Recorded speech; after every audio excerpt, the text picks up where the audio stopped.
ए सुनो, तैयार कपड़ा दे दो हमको।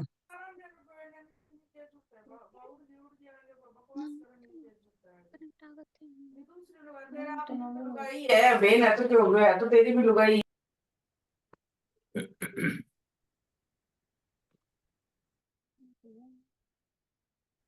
ಕನೆಕ್ಟ್ ಆದಂಗೆ ತೋರಿಸುತ್ತೆ ನಿಮಿಷ, ಆಮೇಲೆ ಇಲ್ಲ ಮತ್ತೆ. ನಾನು ಮೊನ್ನೆ ಅವತ್ತು ಮ್ಯಾಮ್ದು ಸಹ ಇದು ವರ್ಕ್ ಆಗಿತ್ತಲ್ಲ, ನಂದೇ ಯೂಸ್.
चला रही हूँ।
नमस्कार आप लोगों को। नमस्कार सर। नमस्कार नमस्कार। राधे राधे गुरु जी। प्रणाम प्रणाम सर। प्रणाम प्रणाम प्रणाम।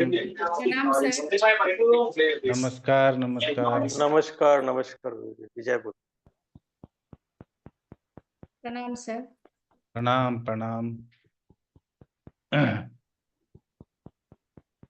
चलिए, आज हम लोगों का दूसरा दिवस है जब हम लोग एक साथ उपस्थित हुए हैं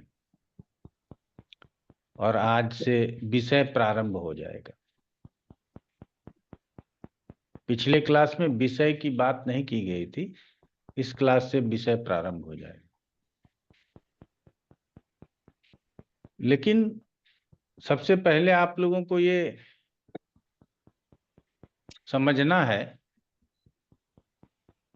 कि वेद बहुत सरल है, ठीक है ना। प्राचीन काल में ये गुरु मुखे शिक्षा के रूप में प्रचलित रहा कि गुरु जी के मुख से सुना और हम शिक्षित हो गए। आज भी गुरुकुल है और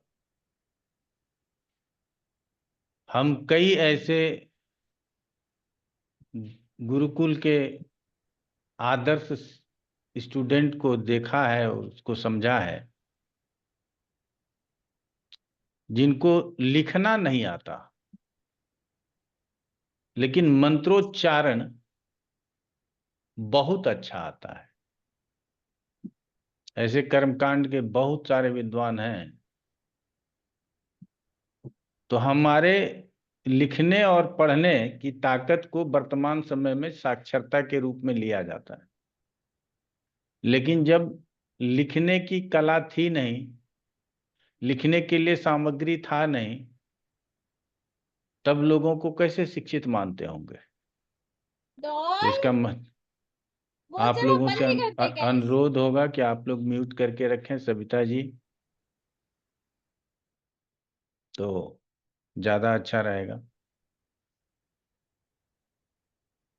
तो उसी तरह से हमारा भी प्रयास है छोटा सा कि आप लोग कम से कम लिखेंगे और अधिक से अधिक समझेंगे। बहुत सरलता से हम पाठ को पढ़ाते हैं और हम समझते हैं कि उतने ही सरलता से आप लोग इसको सीखेंगे भी और आगे भी बढ़ाएंगे। विजय जी बताइए, क्या प्रश्न है आपका? हाथ पहले ही खड़ा किया है तो पहले प्रश्न ही पूछ लें आपसे। विजय जी, आपने अपने हाथ खड़े किए हुए हैं, आवाज सुन रहे हैं तो अनम्यूट करके प्रश्न कीजिए, अन्यथा हाथ नीचे कीजिए।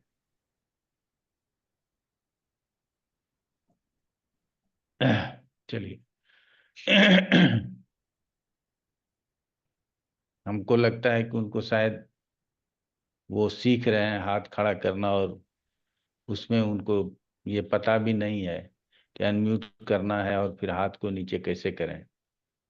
चलिए, कोई बात नहीं। हमारे लिए क्या होता है कि हाथ खड़ा है, हमें दिख रहा है, तो हमको लगता है कि कुछ प्रश्न आएंगे क्या। अब हाथ नीचे हो गया, बहुत अच्छा। तो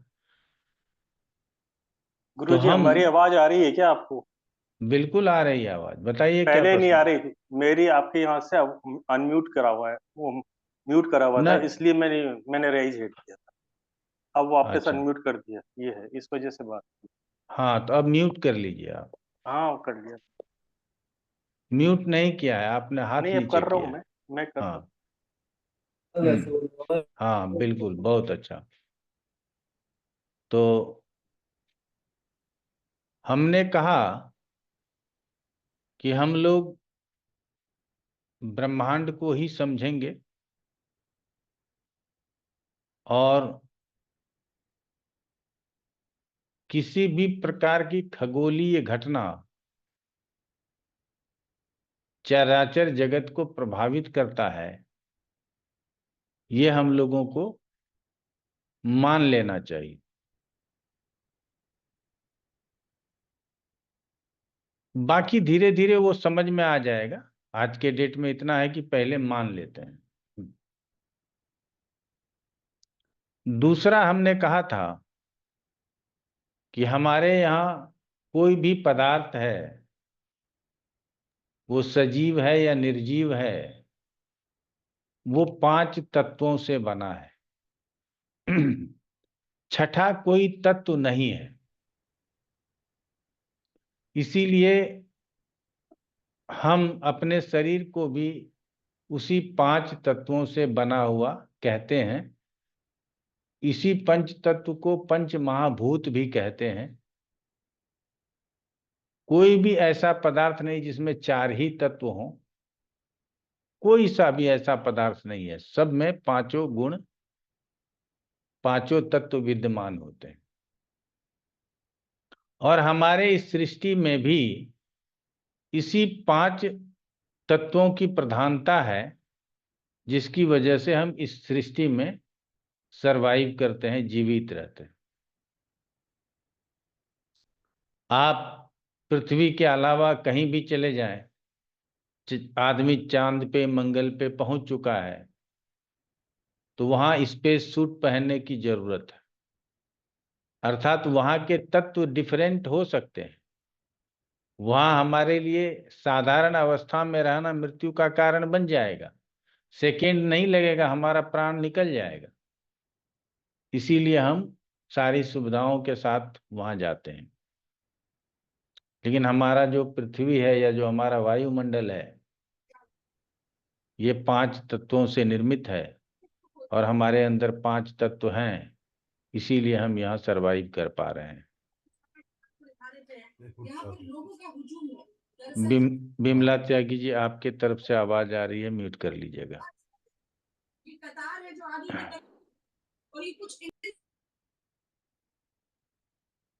तो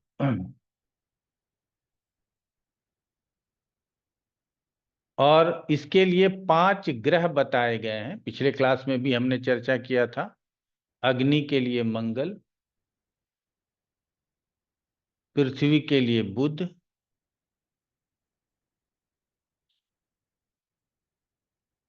आकाश के लिए गुरु,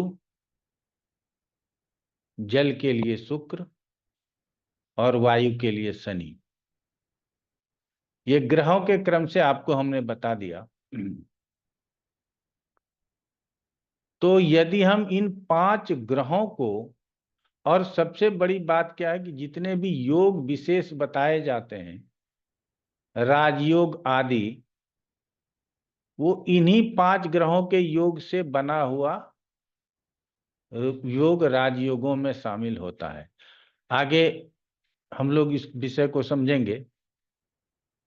सूर्य तथा चंद्रमा से बनने वाले अलग से योग बताए गए, बेसी योग और वोसी योग बोलते हैं। हमें राजयोगों को पढ़ने की शायद जरूरत नहीं पड़ेगी, क्योंकि हम साधारण योगों का फल जब समझने लगेंगे तो राजयोगों का फल भी अपने आप समझ में आ जाएगा। वर्तमान समय में लोग साधारण योगों का फल नहीं समझते हैं और विशेष फल, राजयोगों का फल बांचते हैं। तो हम लोगों को ऐसा करने से बचना होगा। सबसे पहले साधारण योगों को ही समझने का प्रयास करेंगे। 5 तत्वों के बाद 3 गुणों की व्याख्या हमें प्राप्त होती है, और वो 3 गुण है सतोगुण, रजोगुण और तमोगुण। और यही 5 तत्व और 3 गुणों की व्याख्या हमारा वेद और पुराण करते रहता है। इसके अलावा और किसी की व्याख्या नहीं करता।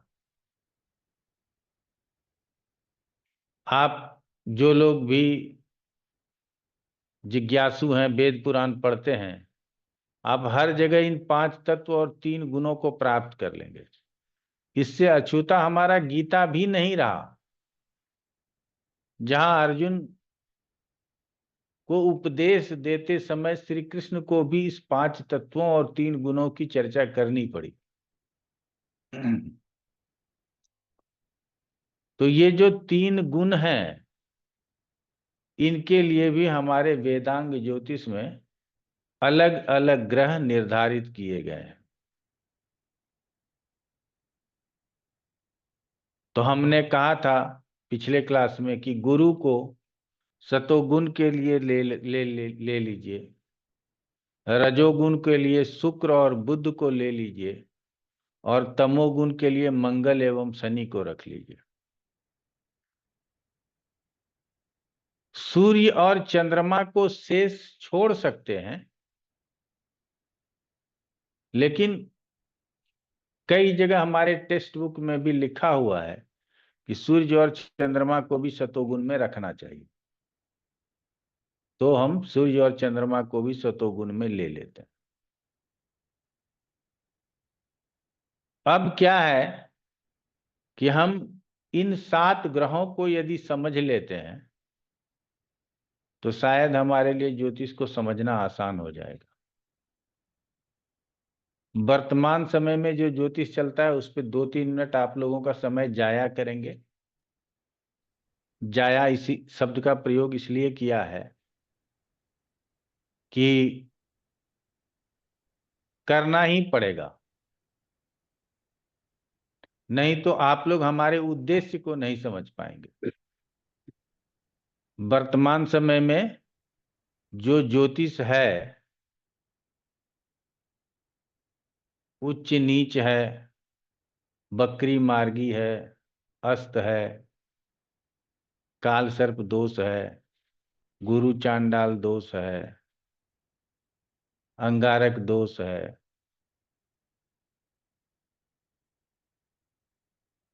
यहीं पे समाप्त हो जाता है।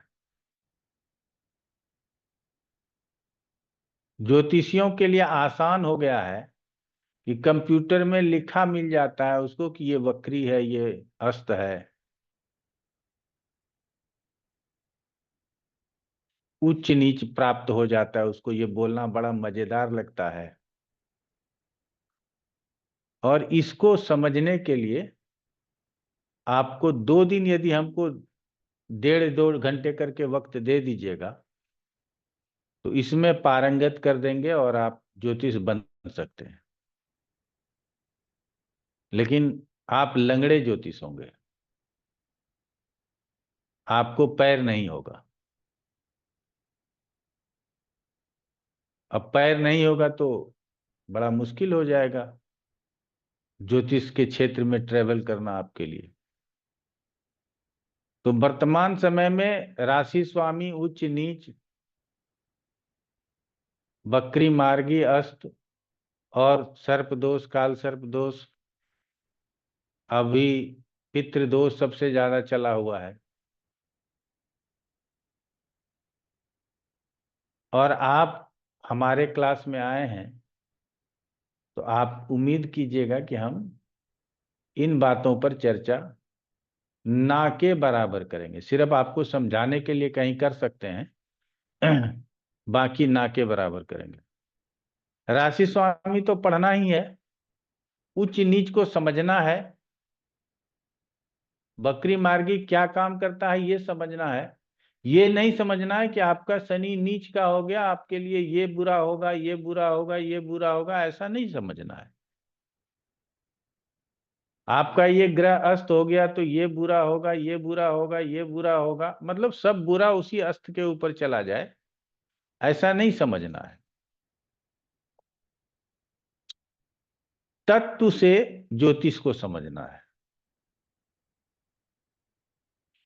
और वेद के किसी भी विषय को तत्व से यदि समझें तो हमारे लिए समझना आसान होता है और हम उसका रियल ज्ञान ले पाते हैं। और यदि तत्व से न समझें तो फिर हमारे लिए बड़ा मुश्किल होता है। आपका मित्र होता है, आप उसको भली भांति जानते हो, उसके अच्छे बुरे गुणों को जानते हो, अच्छे बुरे हैबिट्स हैं वो भी जानते हो। तो आप अपने मित्र का परिचय किसी दूसरे से करवाते हो तो आप उसके विषय में बताते हो। उसी तरह से हम ज्योतिष जब इन 7 ग्रहों को, आप कहेंगे सर राहु केतु की चर्चा नहीं करेंगे क्या? कर लेंगे, पहले 7 ग्रहों को समझने का प्रयास कीजिए। इन 7 ग्रहों को जितना करीब से समझेंगे उतना ही अच्छा ज्योतिष सीख पाएंगे। इन 7 ग्रहों को समझने के लिए हम कई प्रकार के तंत्र का प्रयोग करेंगे। तंत्र का मतलब ही, आप तंत्र मतलब वो तांत्रिक वाला तंत्र मत समझिएगा, ठीक है ना? तंत्र का मतलब है प्रयोग, हम प्रयोग करेंगे। उस तरह का एग्जाम्पल लेकर के आएंगे आपके पास ताकि आप उसको भली भांति समझ सको। जैसे हमने कहा कि मंगल अग्नि का कारक है, तो आपको एक चीज तो पता हो गया और साथ में ये भी पता हो गया कि ये तमोगुणी है। तो आप मंगल के विषय में 2 बातों को तो समझ चुके। तो इसी तरह से कई सारी बातें अपने क्लास में हो जाएगी, उसको संचित करते हुए आप अपने दिमाग को लगाओगे और लॉजिकल तरीके से यदि समझोगे तो सभी बातों को समझना सरल हो जाएगा। अगर आप हठता पूर्वक ज्योतिष को पढ़ना चाहेंगे तो आप ज्योतिष नहीं पढ़ सकेंगे। इसीलिए हम सप्ताह में 2 दिन आपको पढ़ाएंगे। आप बहुत फ्री माइंड होकर के क्लास में आइएगा। कागज पेन भूल जाइएगा तो भी परेशान होने की जरूरत नहीं है।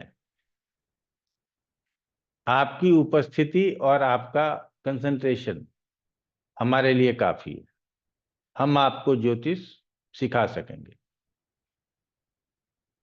तब इन 5 ग्रहों को पढ़ने के लिए हम लोगों को अलग से कुछ विषयों को समझना पड़ेगा। वो है पहला नक्षत्र, दूसरा राशि और तीसरा भाव।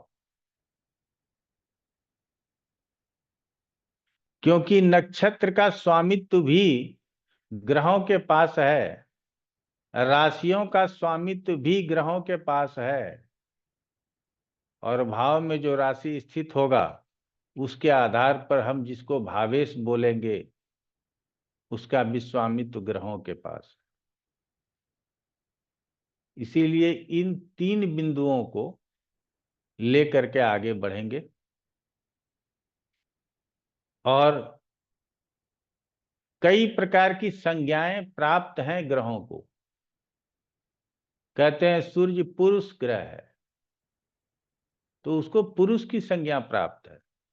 चंद्रमा स्त्री है, उसको स्त्री की संज्ञा प्राप्त है। तो ग्रहों को जितने भी प्रकार की संज्ञाएं प्राप्त हैं उसको भी समझने का प्रयास करेंगे। तो हमको ज्योतिष समझ में आने लगेगा।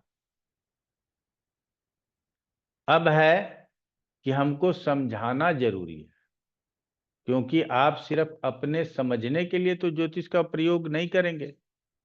आप किसी को ज्योतिष समझाएंगे, किसी को ज्योतिष बताएंगे। तो ज्योतिष बताने से पहले आपको ज्योतिष समझना जरूरी है। तो हम पहले आपको ज्योतिष आप कैसे ज्योतिष को समझें उसको बताएंगे, और फिर आप ज्योतिष को कैसे समझाएंगे किसी दूसरे को वो भी हम आपको बताएंगे। और जब आप दोनों विषयों को सीख लीजिएगा तो फिर आप पांडित्य प्राप्त हो जाएगा, आचार्य तो प्राप्त हो जाएगा, आप ज्योतिषाचार्य कहलाएंगे। तो चलिए इसी क्रम में आगे बढ़ते हुए नक्षत्रों की बात करेंगे। और कई ऐसे संदर्भ आएंगे जहां आपको लगेगा ये कैसे संभव है। ये जो 12 राशियां हम बताएंगे ना, इस 12 राशियों का जो विभाजन है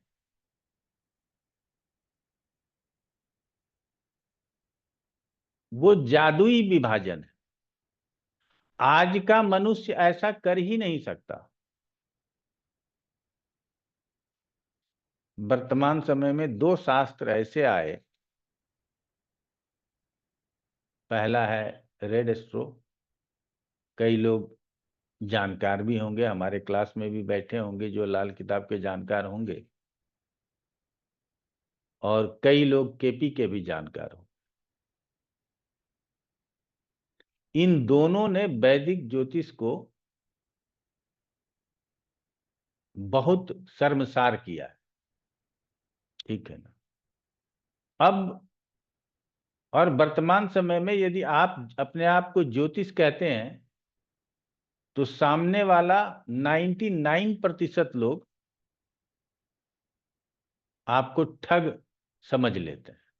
आप अब कहते हो कि मैं ज्योतिष हूं, लेकिन उसके मन में ये शब्द सुनाई देता है कि ये ठग है, इसको ठगना आता है। ये ज्योतिषियों की गरिमा हो गई। आप समझ सकते हैं कि कहां पहुंचा दिया इन दो शास्त्रों ने हमारे वैदिक ज्योतिष को। और भी आज भी कई ऐसे बड़े आचार्य हैं जो ये बताते हैं कि हम वैदिक ज्योतिष के साथ केपी भी पढ़ाएंगे, नारी भी पढ़ाएंगे और मिला जुला करके आपको ऐसा टेक्निक दे देंगे कि आप। हमारा तो ये 25 साल गुजर गया, वैदिक ज्योतिष से बाहर निकल ही नहीं पाए। आज भी पढ़ते हैं और रोज पढ़ते हैं, समाप्त नहीं हो रहा। तो हम रेडेस्ट्रो और केपी को कैसे पढ़ें? लेकिन वर्तमान समय में आप जैसे कई लोग होंगे जिनके पास समय नहीं है, वो भाग रहे हैं हम एक्यूरेट रिजल्ट कहां से लाएं।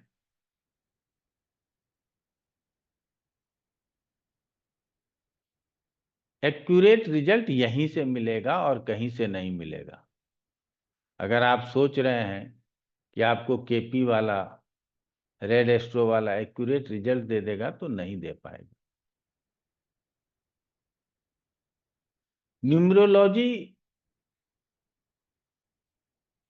भी एक प्राचीन विज्ञान के रूप में हमारे सामने है। पामिस्ट्री, सामुद्रिक शास्त्र, जिसको हस्तरेखा बोलते हैं, वो भी प्राचीन काल से हमारे सामने है। आज वर्तमान में जो ये टैरोट रीडिंग है, ये पहले पुराने, जब प्राचीन काल में जो ब्राह्मण कुल में उत्पन्न बालक मूर्ख रह जाते थे, तो उनको एक पढ़ा लिखा तोता दे दिया जाता था और कुछ कार्ड दे दिए जाते थे।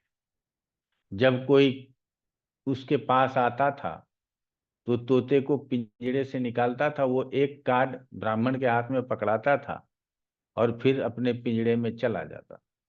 ब्राह्मण उस कार्ड को पढ़ के सुनाता था, जो सामने वाले का भविष्य होता था। तो कल्पनाओं के आधार पर और इंट्यूशन के आधार पर उसको पैरोट रीडिंग बोल सकते थे। तो वही पैरोट रीडिंग जो तोता पढ़ता था, वही आजकल विशेष रूप से महिलाएं इसको जानती हैं और उनके चलन में है। तो इसको भी एक अर्थ में आप ले सकते हो, लेकिन केपी को किस अर्थ में लें, रेड एस्ट्रो को किस अर्थ में लें, ये आज तक हमारे समझ में आया ही नहीं। चलिए, हम आप लोगों को कहेंगे, जिनके भी मन में ये कई जगहों से पढ़ करके आने के साथ अलग अलग तरह का ज्योतिष भरा हुआ है, तो अभी तत्काल उसको निकाल के बाहर फेंक दें। या जितना भी ज्योतिष आप जानते हो, अच्छा बुरा जो भी जानते हो, वो सबको बाहर निकाल दो।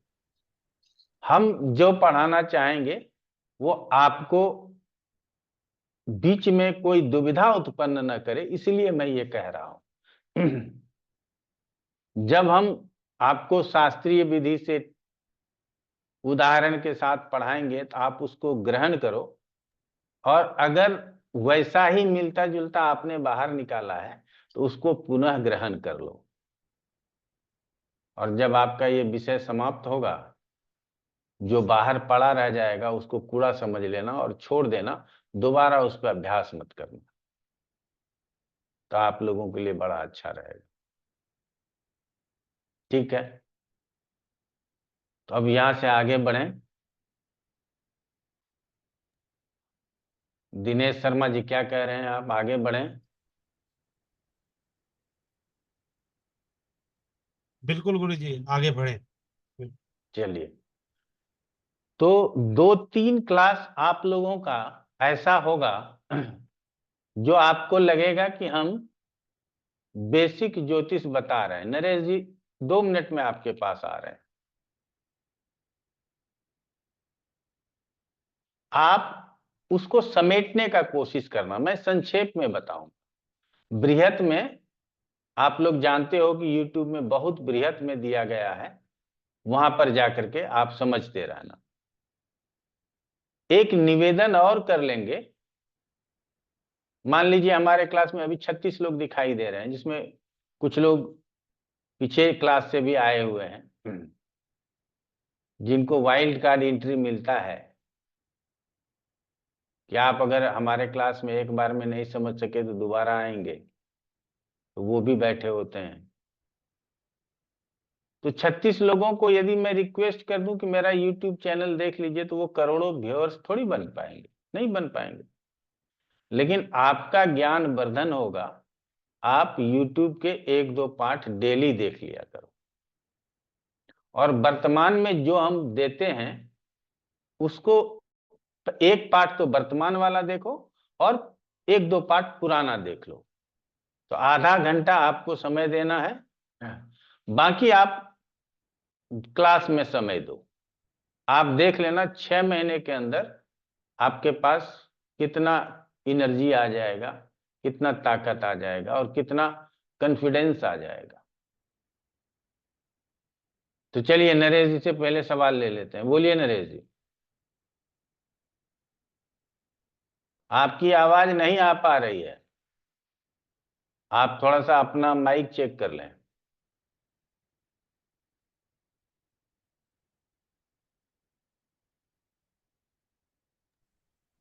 प्रणाम सर। हाँ प्रणाम। मेरा सवाल नहीं था सर, मैंने कोई हैंड रेज नहीं किया था, बस मैं। अच्छा ठीक है, मुझे लगा ऐसे किए हुए हैं तो नहीं नहीं शायद। नहीं। चलिए तो 27 नक्षत्र, 12 राशियां और 9 ग्रह, इसका अध्ययन हम लोगों को करना है। और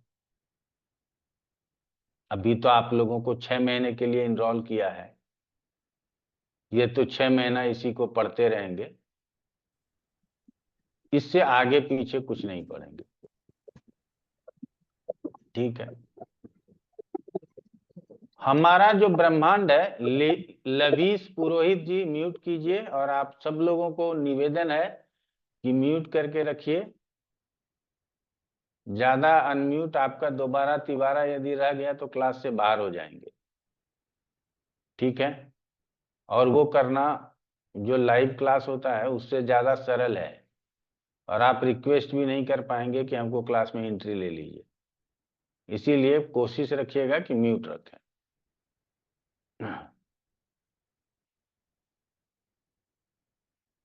तो 360 डिग्री का हमारा ब्रह्मांड होता है, ये हम सभी जानते हैं, और हम राशि चक्र की बात करते हैं। तो उसी ब्रह्मांड में राशि चक्र भी है, और उसका भी एक चक्र 360 डिग्री का ही है।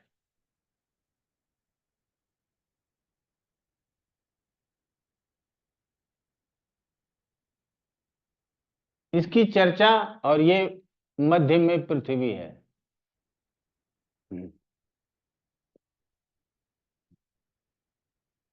इसकी चर्चा आप लोगों के बेसिक में अर्थात यूट्यूब पे बहुत अच्छा किया हुआ है, वहां समझिएगा। तो इसमें क्या है, अब ये जो राशि चक्र जोडिएक जो भी आप लोग बोले इसको, ये पूरा जो है वो 360 डिग्री का होता है।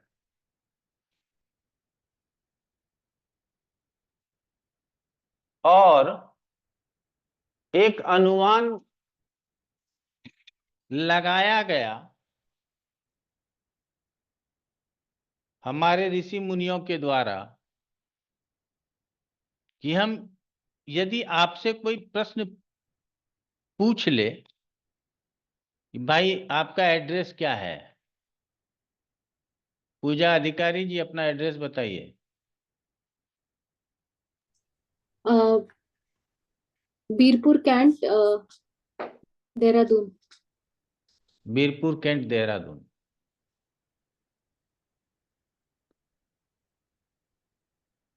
तो उसमें उत्तराखंड भी बोलना पड़ेगा। जी, उत्तराखंड। और यदि अमेरिका वाले को बताएंगे तो इंडिया भी बोलना पड़ेगा, इंडिया भी बताना पड़ेगा जी। इंडिया भी बताना पड़ेगा। ये मेरा पता है। तो इस जॉडियक पे ग्रह कहाँ स्थित है, ये हम कैसे पता लगाएं या उसका पता कैसे जानें? इसीलिए जॉडियक को पहले 27 टुकड़ों में बांटा गया, जिसको नक्षत्र कहते हैं।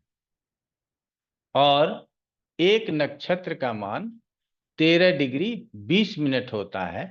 और 13 डिग्री 20 मिनट को यदि 27 से मल्टीप्लाई करेंगे तो वो 360 डिग्री का हो जाएगा। यहां बस इतना ही समझ जाएंगे आप।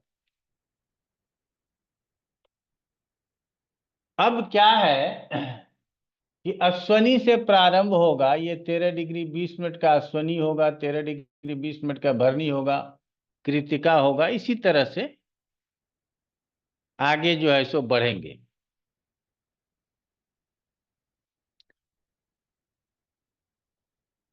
तो अब यदि कोई ग्रह यहां पर स्थित है तो हम कह सकते हैं अश्वनी भरणी कृतिका, कृतिका नक्षत्र में स्थित है, ये हम बोल सकते हैं।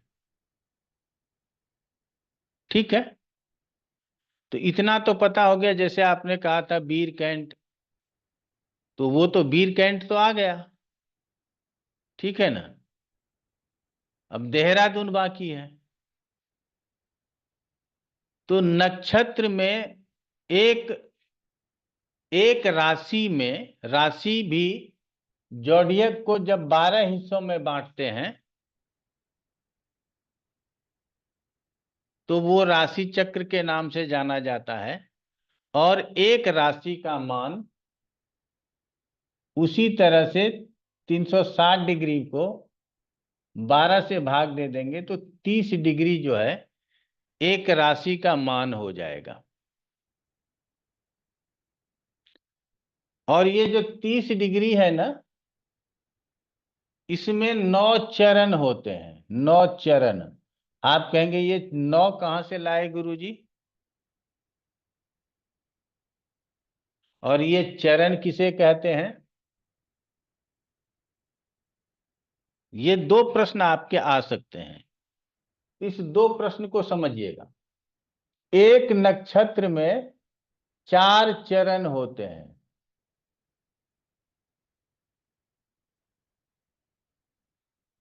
4 चरण होते हैं। ये साधारण समझने के लिए हमने कहा कि बहुत डीप में नहीं जाएंगे, थोड़ा थोड़ा समझ के निकलेंगे। तो एक नक्षत्र का मान हम लोगों ने 13 डिग्री 20 मिनट लगाया था। अब उसमें 4 चरण होते हैं तो इसको 4 से डिवाइड कर देंगे तो इसका मान 3 डिग्री 20 मिनट आ जाएगा। ठीक है, और ये 3 डिग्री 20 मिनट का एक चरण होगा। ये एक चरण का मान 3 डिग्री 20 मिनट हो गया। और हमने क्या कहा कि एक राशि 30 डिग्री का होता है जिसमें 9 चरण होते हैं। तो 3 डिग्री 20 मिनट गुना 9 इजकल टू 30 डिग्री हो जाएगा। ठीक है, ये कैलकुलेशन बहुत साधारण है, हमने वहां बहुत अच्छे तरीके से समझाया है, आप समझ जाएंगे। तो चरण भी हमने समझ लिया। चरण राशि के नहीं होते, चरण नक्षत्र के होते हैं। और जब अवखाड़ा चक्र कभी पंचांग का ज्ञान लेंगे तो वहां पे तीसरे चरण में पैदा हुए नामाक्षर के हुआ, समझ रहे हैं ना, उसके हिसाब से गण, योनि, भकुट सब मिल जाएगा आप। ठीक है ना।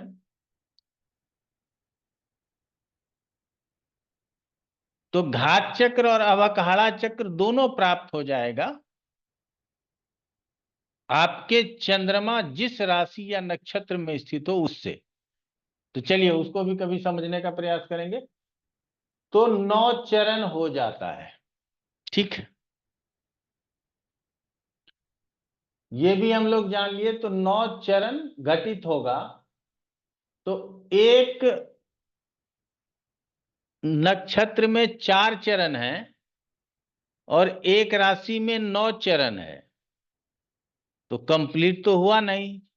2 राशि तो 2 नक्षत्र तो आ जाएंगे, 4 4 8, और तीसरे का 1 चरण आएगा, तो वो 9 चरण हो जाएगा। उसका एक पार्ट हम आप लोगों को समझाने का प्रयास करते हैं, आप लोग समझने का प्रयास कीजिएगा। हमको उम्मीद है कि सीख जाएंगे, कोई दिक्कत नहीं होगी, फिर आगे बढ़ लेंगे। तो पहला हो जाता है अश्विनी, नंबर से लिख लेते हैं अश्विनी। इसका मान है 13 डिग्री 20 मिनट, और इसका कितने चरण होते हैं? 4 चरण। दूसरा नाम है भरणी, इसका मान है 13 डिग्री 20 मिनट, इसके कितने चरण होते हैं? 4 चरण। तो 4 4 8 चरण तो हो गया। अब तीसरा नक्षत्र आ जाएगा कृतिका। अब इसको कितना चरण चाहिए? 1 चरण चाहिए।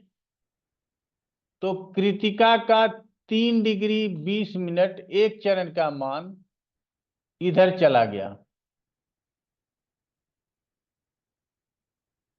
और अब इसी कृतिका का 10 डिग्री इधर बच गया, और ये 3 चरण बच गया। अब ये जो 9 चरण है, इसको देखिए, 13 degree 20 minute, 13 degree 20 minute, 26 degree 40 minute और 3 डिग्री 20 मिनट, अर्थात 30 डिग्री पूरा हो गया। तो ये मेष राशि हो गया, मेष राशि हो गया। तो मेष राशि में कौन कौन से नक्षत्र घटित हुए? तो अश्विनी, भरणी और कृतिका का प्रथम चरण। क्लियर हो गया। अब आगे बढ़ लेते हैं। कृतिका का 3 चरण यहां हो गया, अश्विनी, भरणी, कृतिका, रोहिणी। इसका 13 डिग्री 20 मिनट ले लेते हैं, तो ये हो गया 4 चरण। अब ये 4 3 7 हो गए। तो अब जो अगला नक्षत्र आएगा उसका 2 चरण ले लेंगे तो ये पूरा हो जाएगा। रोहिणी के बाद आता है मृगशिरा, इसके 2 चरण ले लिए तो 6 डिग्री 40 मिनट हो गया, और ये हो गया 30 डिग्री से 60 डिग्री पूरा हो गया, और ये वृष राशि हो गया। क्लियर हो गया। नक्षत्रों का तथा राशियों का अंशात्मक विस्तार आप लोग समझ रहे हैं। अब मृगशिरा का 6 डिग्री 40 मिनट बच गया, तो 2 चरण बच गए इसके। अब आ जाएगा आर्द्रा,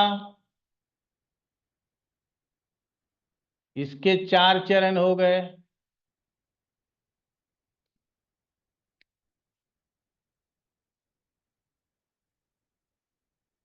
तो ये 4 2 6 चरण हो गया। तो अब कितना चरण लेना है? 3 चरण और पूरा करना है। आर्द्रा के बाद पुनर्वसु, इसके 3 चरण ले लिया हमने, और ये हो गया 60 डिग्री से 90 डिग्री तक, और ये हो गया मिथुन राशि, मिथुन राशि। अब पुनर्वसु का 1 चरण बच गया, 3 डिग्री 20 मिनट।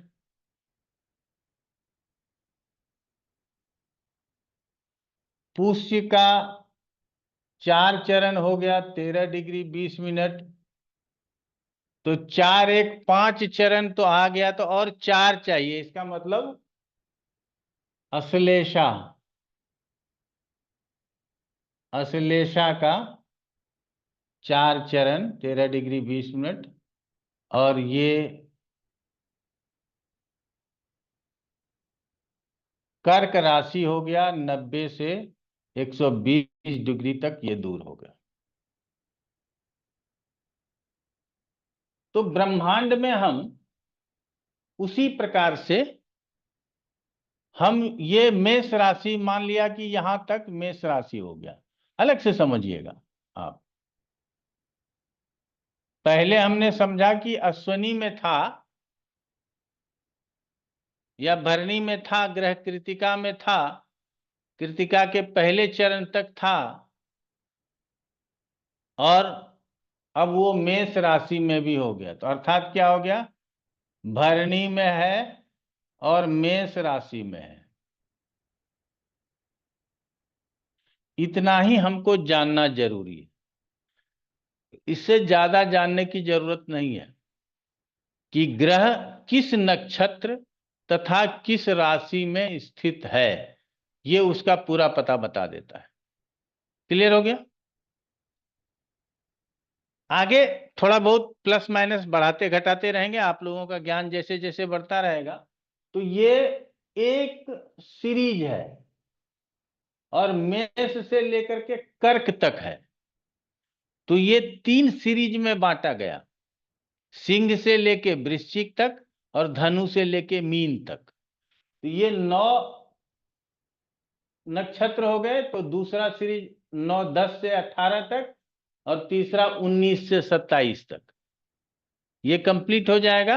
आप लोग इसको समझने का कोशिश कीजिएगा। तो ऐसे पूछेंगे कि गुरु कहाँ है, आकाश में है,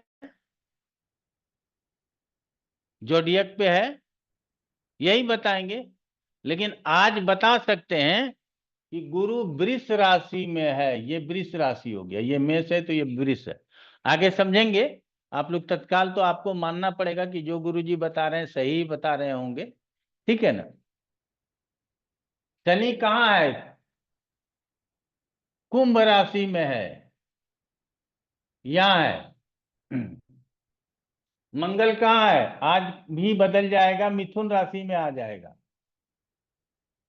ठीक है, ऐसे हम ग्रहों को समझते हैं। तो अभी सूर्य कहाँ है, मकर राशि में है, तभी तो कुंभ चल रहा है ना। वृष राशि में गुरु और मकर राशि में जब सूर्य प्रवेश किया तो कुंभ का आगाज हो गया। क्लियर हो गया? तो हमारा कहने का मतलब है कि जब हम ये जान पाएंगे कि ग्रह कहाँ स्थित है, तब हम उसके बारे में बता पाएंगे। अब बीरपुर कैंट देहरादून में है और देहरादून के लोगों को सभ्य माना गया, ठीक है। अगर आप बोलेंगे कि हम देहरादून में रहते हैं तो लोगों के भावनाओं में अलग मिजाज बनेगा, और अगर बोलेंगे गाजियाबाद में रहते हैं तो लोगों के मन में ना अलग भाव उत्पन्न होगा या नहीं होगा, आप लोग समझिएगा। क्या है भाई, जिला गाजियाबाद पिक्चर भी बना दिया, ठीक है ना। आप अगर कहेंगे कि हम मुंबई में रहते हैं तो अलग भावना होगा, और आप कहेंगे कि हम पंजाब में रहते हैं तो आपके मन मस्तिष्क में पंजाब का वो उड़ता पंजाब का विचित्र समझ में आएगा। इसका मतलब है कि स्थान विशेष का अपना महत्व रखता है,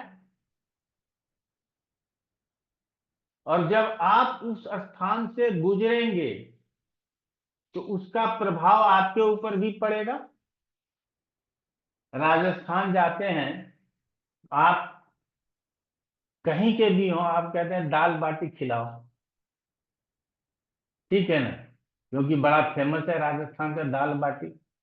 तो आप राजस्थान में दाल बाटी खाना चाहते हो। बिहार जाओगे तो आपके मन में आएगा लिट्टी चोखा खाएं, समझ रहे हैं।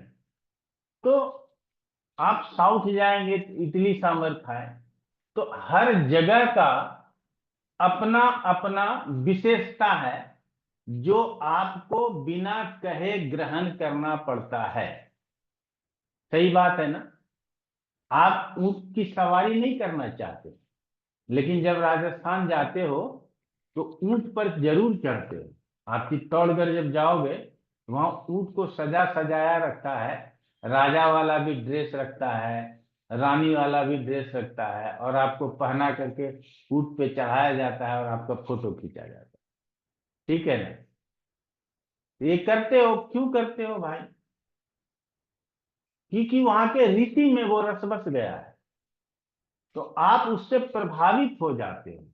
इसका मतलब है कि हम तो एक साधारण मनुष्य ही हैं, लेकिन हम जहां भी जाते हैं उसका प्रभाव हमको प्राप्त होते रहता है। अगर इस प्रभाव को हम समझ गए तो हम इस विषय को भी समझ जाएंगे। अभी हम हैं यहाँ दिल्ली में, तो देखिए जैकेट भी पहने हुए हैं, मफलर भी लगाए हुए हैं। ये पूजा अधिकारी देहरादून में, उसको भी जैकेट पहनना पड़ रहा है। ठीक है ना।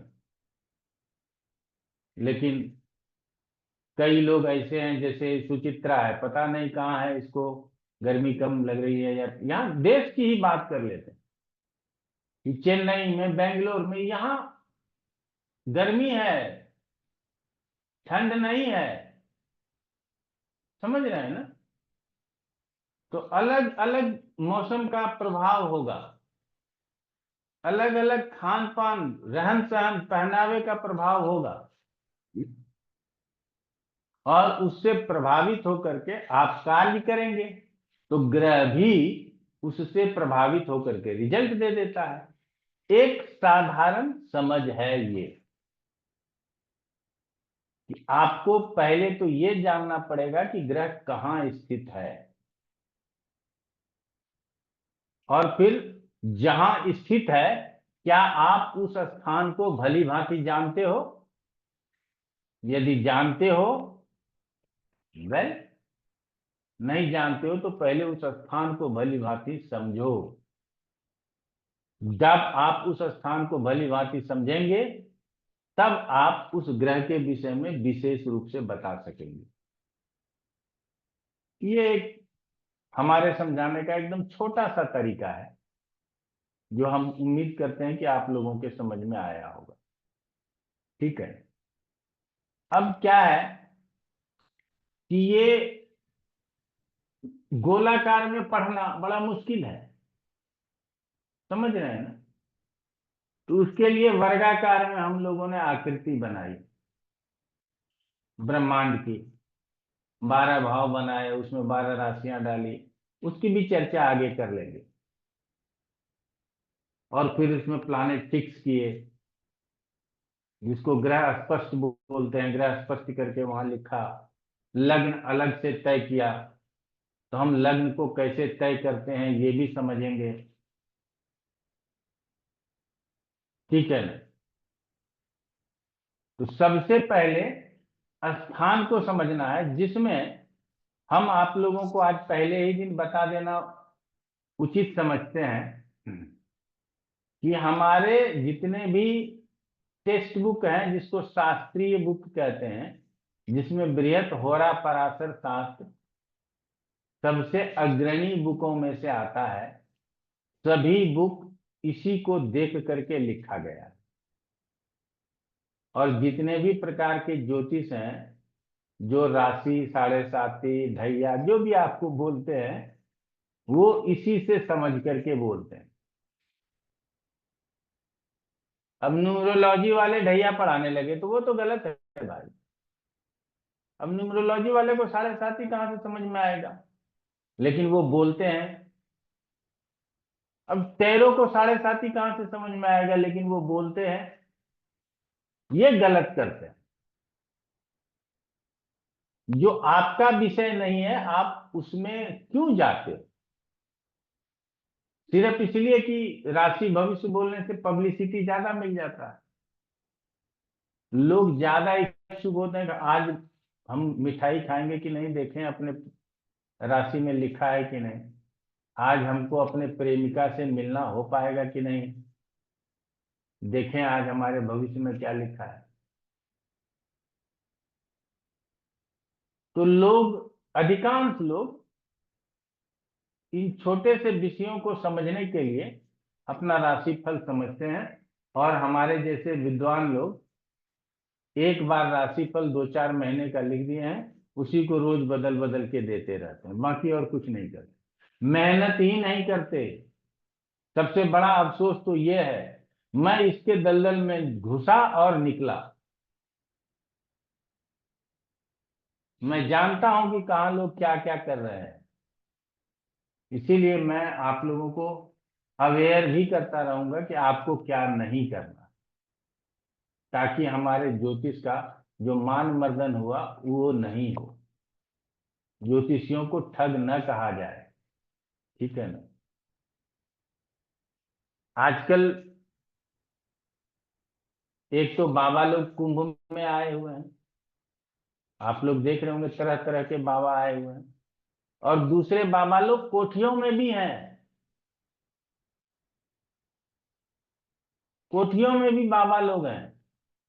वो तो मठों में है, आश्रम में है, हिमालय पर है, अलग अलग जगहों पर हैं, लेकिन कोठियों में बाबा लोग हैं। वो भी कहेंगे हम आपका मूलाधार चक्र, सहस्त्राधार चक्र, ये सारा चक्रा जागृत करेंगे, उसका कोर्स कराएंगे, उसके पैसे लेंगे, मेडिटेशन सिखाएंगे। और ये जो बाबा कुंभ में आए हुए हैं, जिन्होंने अपना पूरा जीवन ही संन्यास में दे दिया, अध्यात्म को दे दिया, वो आपको कुछ नहीं सिखा सकते। तो ये जो व्यवसायी बाबा हैं कोठी में बैठे हुए, इससे सावधान रहने की जरूरत है। आपने सुना क्या, श्री श्री रविशंकर आए हुए हैं कुंभ में, उनका आश्रम लगा हुआ है, वहां लंगर चल रहा है? नहीं सुना। क्यों नहीं सुना? जगत गुरु जग्गी आए हुए हैं क्या? क्योंकि अगर ये लोग आए होते तो कैमरामैन तो इनके पीछे होता। ये कोठी वाले बाबा लोग हैं, जहां आप देते हो विपासना के लिए, जाते हैं, कितना रुपया लगता है? तो 1 लाख रुपया है अगर आप सिंगल सीटेड रूम में रहोगे, 80,000 रुपया है अगर 2 के साथ शेयर करोगे। रुपया दोगे तो विपासना होगा, नहीं दोगे तो गेट से ही बाहर है, एंट्री ही नहीं मिलने। जबकि ज्ञान फ्री में बट रहा है, ठीक है ना। तो हर क्षेत्र में, हमने ये नहीं कहा कि सिर्फ ज्योतिष के क्षेत्र में, जो वेदों के ज्ञाता हैं, जो आपके किसी भी प्रश्नों का उत्तर देने में सक्षम है, ऐसे कई साधु संत जो कई भाषाओं को बोलने वाले हैं, वो भस्म विभूत है।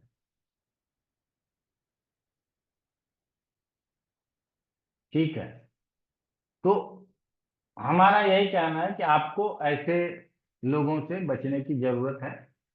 इसीलिए हम तो एक टीचर हैं, हम अपने आप को बाबा नहीं, आप लोग गुरुजी बोलते हैं, तो अब सब गुरुजी बोलने लगा तो ठीक है, हो गए। लेकिन जब आप हमारे पास आओगे तो कहोगे यही गुरुजी हैं, बताओ, कोई दिक्कत नहीं है, ठीक है ना। चेहरा पोशाक सब आपसे मेल खाता हुआ होगा, इसीलिए ज्यादा चिंता करने की बात नहीं। तो अब हम पुनः अपने विषय पर वापस चलते हैं कि जब हम राशियों के गुण स्वरूप को समझ लेंगे। हाँ, हम कह रहे थे कि हमारे इन पराशर शास्त्र में नक्षत्र से अवकहरा चक्र, घात चक्र सब प्राप्त हो जाएगा। नक्षत्र से उसके स्वामी की दशा प्राप्त हो जाएगी, अर्थात नक्षत्र ज्योतिष का बीज है। इतना पेड़ पौधा तना दे दिया, उसके बाद नक्षत्र का प्रयोग फल कथन में नहीं होता है। 10% भी फल कथन में नक्षत्र का प्रयोग नहीं है, इसलिए आप लोग उसके पीछे मत जाइएगा। केपी वाले क्या पढ़ाते हैं, ये सब लॉर्ड है, ये लॉर्ड है, पहले तो लॉर्ड बताते हैं। तो हमारे में भी बताया गया मेष का स्वामी मंगल है, केपी वाले अलग से वृष का स्वामी मंगल नहीं बताते, उनको भी मेष का ही स्वामी मंगल बताना है। अगर तुमने शास्त्र अलग तरीके से लिखा तो स्वामित्व भी तो बदल लेते, वो नहीं बदला। लेकिन अब कहेंगे कि ये जो मंगल है ना, अगर ये काम नहीं कर रहा है, इसका सब लॉर्ड क्या करेगा? सब लॉर्ड भी है, तो नक्षत्र है, वो सब नक्षत्र है। तो ये भाई हम लोग 27 नक्षत्र पढ़ते हैं, उप नक्षत्र कहां से ले आए कि कृतिका काम नहीं करेगा तो विशाखा काम करेगा? ये ऐसा विषय है जिसको 5 मिनट के डिस्कशन में खारिज किया जा सकता है, और लोग उसको पढ़ा रहे हैं जिसका सिलेबस 3 महीने का नहीं है। 3 महीने के बाद वो क्या पढ़ाएंगे केपी और लाल किताब वाले, ये पता नहीं। लेकिन अभी देखिए हमारे देश में बड़ा चलती है लाल किताब और केपी का, ठीक है ना? तो चलिए अच्छी बात है, तो आगे बढ़ते हैं। तो हम नक्षत्रों की चर्चा दशा के लिए करेंगे, ट्रांजिट में जाकर के कुछ नक्षत्रों की चर्चा करेंगे, मुहूर्त जब पढ़ेंगे तो वहां नक्षत्रों की चर्चा होगी, लेकिन फलित कथन में नक्षत्रों की चर्चा नहीं होगी। सबसे पहले तो बताना चाहेंगे कि ये जो हम लोग जिस विषय को पढ़ रहे हैं वो ज्योतिष का एक खंड मात्र है, 3 खंड में ज्योतिष है। पहला है गणित, जो सॉफ्टवेयर सॉल्व कर देगा, आपके सामने पत्रिका उपस्थित कर देगा। दूसरा है फलित, जो हमसे आप सीखेंगे। और तीसरा है संहिता, जिससे चराचर जगत के विषय में बताया जाता है कि आज मार्केट बढ़ेगा, घटेगा, भूकंप आएगा, बारिश होगी, फसल अच्छा होगा, राजा मरेंगे, राजा का राजपाट छीन जाएगा, दूसरा राजा आएगा, या लोकतंत्र में सरकार बदलेगा, सरकार रहेगा, इसकी जानकारी संहिता ज्योतिष देता है। तो हम आपको ये 3 विषय पढ़ाते हैं, गणित भी पढ़ाते हैं, संहिता भी पढ़ाते हैं, लेकिन आप लोग फलित पढ़ने के लिए आएंगे, ठीक है? और सबसे ज्यादा महत्व फलित का है, क्योंकि ये लोगों के उपकार हेतु पढ़ा जाता है। कि आप किसी को बताओगे कि आपका आने वाला समय अच्छा नहीं है, आप सावधान हो जाए, तो सावधानी ही तो बचाव है ना, तो वहीं से उसका बचाव प्रारंभ हो जाएगा। लोग कहते हैं क्या उपाय काम करता है? तो जरूर काम करता है, ठीक है ना? कुंभ में कल आग लग गया, अगर उपाय नहीं होता, अग्निशमन की गाड़ी उस मेला क्षेत्र में नहीं होता, अगर उसको ओल्ड प्रयागराज से लाना पड़ता, टेंट हाउस में, यदि टेंट प्रयागराज जो बना है मेला क्षेत्र, अगर उसमें अग्निशमन की व्यवस्था नहीं होती तो आग नहीं बुझाया जा सकता उतने जल्दी। लेकिन उपाय था, इसीलिए उसके ऊपर काबू पा लिया गया। अगर ये विजन वहां के सरकार का, वहां के जो सचिव रहे होंगे, उनका ये नहीं होता कि मेला क्षेत्र में भी अग्निशमन की गाड़ी होनी चाहिए, इस बार तो उसको एक अलग डिस्ट्रिक्ट ही घोषित कर दिया गया। आप समझ सकते हैं कि उपाय को भी इसी तरह से आप समझोगे, ठीक है? तो ये एक तीसरा विषय है।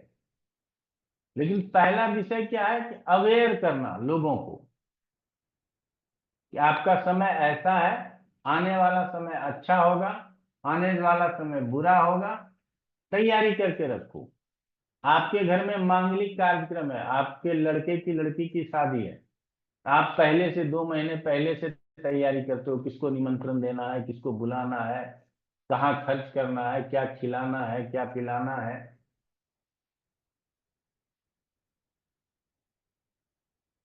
तो आप तैयारी करते हो, पता है आपको कि हमारे घर शादी है, तो अच्छे समय आने वाले हैं, उसकी भी जानकारी दे दें ताकि आप उसकी भी तैयारी कर सको, आप उसके लिए प्रयास कर सको। लोग पूछते हैं शादी होगी कब होगी, भाई इस साल हो जाएगी। इस साल आप तैयारी कर रहे हो, लड़का खोज रहे हो, लड़की खोज रहे हो, जो भी कर रहे हो, प्रयास आपका तेज हो गया, फाइनल हो गया, तो फिर आप शादी की तैयारी में लग गए। तो हम लोग जानकारी देते हैं, सुझाव देते हैं, ये आपको मान करके चलना। चलिए आगे बढ़ते हैं। तो 12 राशियों को हम लोगों को नाम से समझने की जरूरत। मैं अपने आप को रोकता हूं, पहले आशुतोष मिश्रा जी से प्रश्न कर लेता हूं, फिर आगे बढ़ता हूं। आशुतोष मिश्रा जी बताइए क्या प्रश्न। अ, धन्यवाद गुरुजी, बहुत अच्छा। मतलब बहुत मन को बिल्कुल सुदृढ़ करने वाला कथन आप का सुन करके एक प्रश्न यहाँ पे आया है मेरा कि आपने बताया बताना चाहिए उपकार के लिए, ये बहुत बड़ी बात कही आपने। और वास्तव में उद्देश्य ज्योतिष का यही है, मतलब मेरी समझ में यही है, जबकि हालांकि मैं तो बिल्कुल, और लेकिन इसको दूसरे तरह से आज की तारीख में बिजनेस बना करके उसको कर दिया गया है। उस पे नहीं जाते हुए मेरा है कि क्या नहीं बताना चाहिए, इसके भी ऊपर कुछ चीजें होंगी कि ये चीजें नहीं बतानी चाहिए या ये चीजें नहीं, डूज एंड डोंट्स जिसको बोलते हैं सर, उस पे कुछ। चलिए आपका प्रश्न पहले आ गया तो इसका जवाब है सत्यम ब्रूयात प्रियम ब्रूयात अप्रिय सत्यम न ब्रूयात। यह हमारा शास्त्र कहता है कि सच बोलो, प्रिय बोलो, लेकिन अप्रिय सत्य जो है वो न बोलो। तो हमारे ज्योतिष में हमको देखने में ये बात समझ में आ रहा है कि ये अप्रिय है लेकिन सत्य है, तो हम उसको नहीं बोलेंगे। बस हमारा 2 लाइन में यही जवाब है। आगे जब समय मिलेगा तो हम आपको बताएंगे। गुरु तो जी चलिए एक क्वेश्चन। जी बोलिए। आप ओपोसीएच वगैरह जो लिखते हैं ना, अपना नाम लिखा कीजिए। जी ठीक है गुरु जी।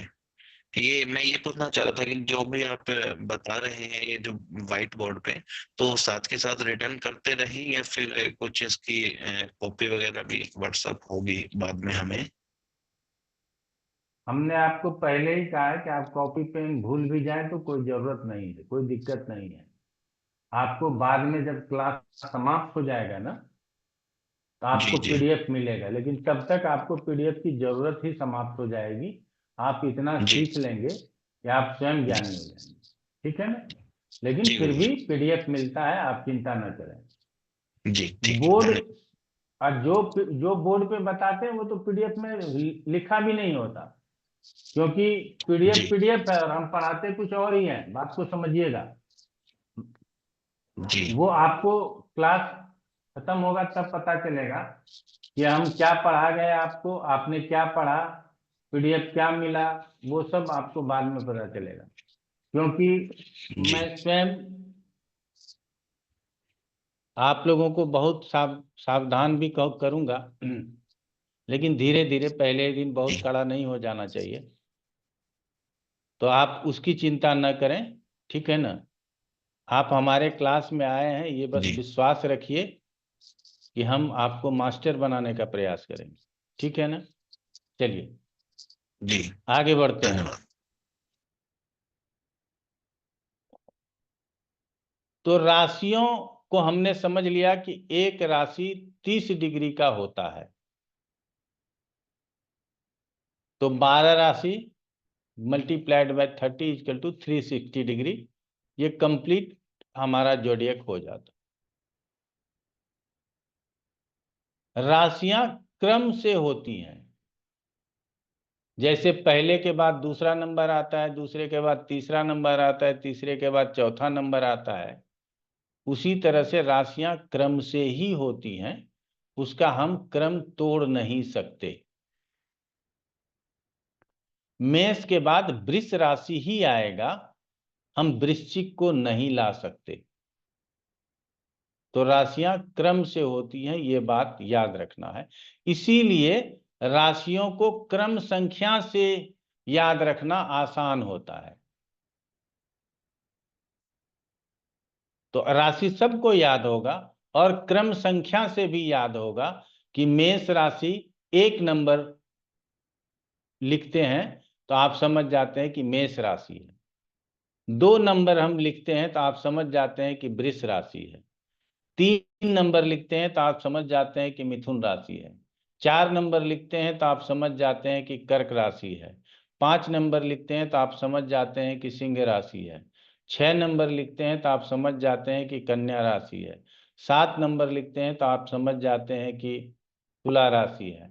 8 नंबर लिखते हैं तो आप समझ जाते हैं कि वृश्चिक राशि है। 9 नंबर लिखते हैं 9 नंबर लिखते हैं तो आप समझ जाते हैं कि धनु राशि है। 10 नंबर लिखते हैं तो आप समझ जाते हैं कि वृश्चिक मकर राशि है। 11 नंबर लिखते हैं तो आप समझ जाते हैं कि कुंभ राशि है। और 12 अर्थात 12th नंबर लिखते हैं आप समझ जाते हैं कि मीन राशि। तो राशि भी एक क्रम से है। तो 1 2 3 4 5 6 इससे समझ जाएंगे। 6 कन्या, 7 तुला, अपने आप समझ जाएंगे। तो ये क्रम के अनुसार राशियां हैं, इसका क्रम नहीं टूटता। क्लियर हो गया?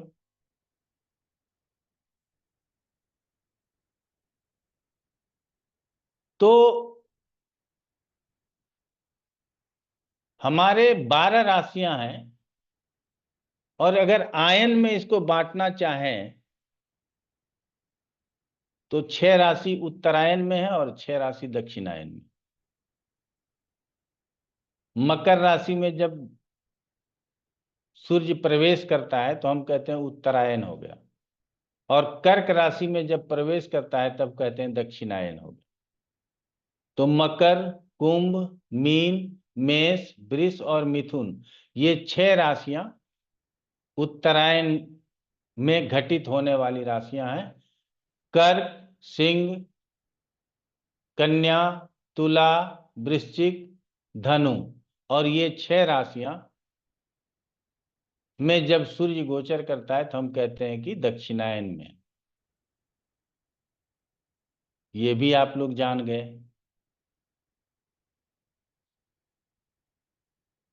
उत्तरी गोलार्ध, दक्षिणी गोलार्ध जान ही रहे हैं।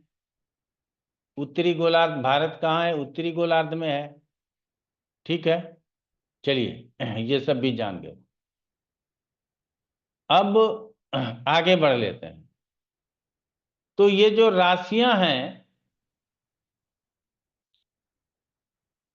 आज बहुत और 5-7 मिनट का समय आप लोगों का लेंगे।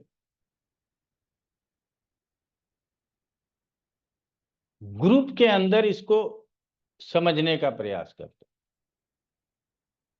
फिर एक एक राशियों को समझेंगे। तो पहला जो ग्रुप है वो है सम राशि और विषम राशि। तो अब आप लोगों को यहां समझना है कि 1 से 12 तक में कौन कौन सम राशि है। सम का मतलब इवन साइन और विषम का मतलब ऑड साइन। तो कौन कौन इवन साइन की राशियां हैं, कौन कौन ऑड साइन की राशियां हैं, ये आप समझ जाइए। तो मेष, मिथुन, सिंह, तुला, धनु, कुंभ,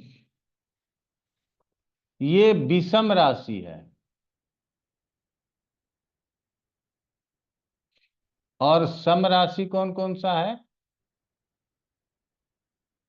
वृष, कर्क, कन्या, वृश्चिक, मकर और मीन। ये सम राशियां हैं। जो 2 से डिविजिबल हो वो सम है, और जो 2 से डिविजिबल नहीं हो वो विषम है। साधारण हम लोगों ने चौथे 5वें क्लास में पढ़ा है इसको।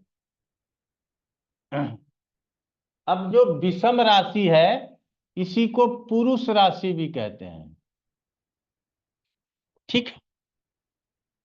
और जो सम राशि है इसको स्त्री राशि भी कहते हैं। तो हम लोगों को पूछेगा ना, आप लोगों को पूछेगा बेटा होगा कि बेटी, आप कैसे जवाब दोगे जब स्त्री पुरुष का ज्ञान ही नहीं है आपको? तो बात समझ रहे हैं ना? कहाँ प्रयोग करेंगे गुरुजी? तो यहां प्रयोग करेंगे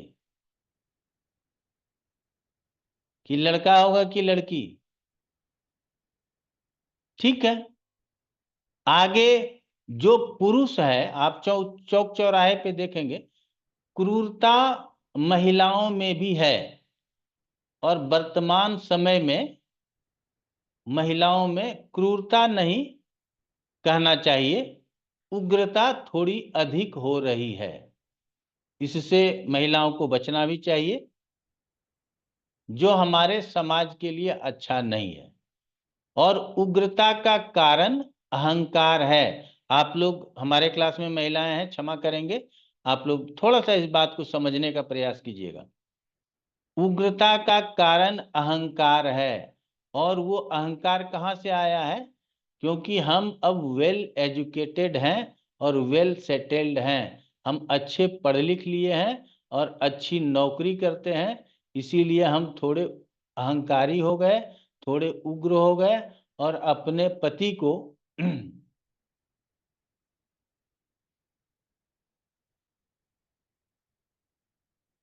अब कोई भी शब्दों का प्रयोग कर लीजिए, ठीक है ना, या हम अपने जीवन को अंधकार में ले जाते हैं पति के साथ दुर्व्यवहार करके, ठीक है। तो हम इसको क्रूरता नहीं कहेंगे, इसको उग्रता कहेंगे, ठीक है। ये समझ लीजिए, ये वर्तमान समय की बात थी। और अगर कुछ लोग हैं हमारे क्लास में, अगर वो हमारे इस विषय को समझ सकें, 10 में से 1 लोगों को भी अगर इसका ज्ञान हो जाए और वो अपने आप को सुधार सकें, तो हम समझेंगे कि बड़े परोपकार का काम हमने किया है। उग्र क्रूर कौन होते हैं? पुरुष होते हैं। उनको देखिएगा, थोड़ा सा गाड़ी दूसरे गाड़ी में सट गया, तुरंत गेट खोल के उतरेंगे, बेल्ट निकालेंगे और मारना शुरू कर देंगे।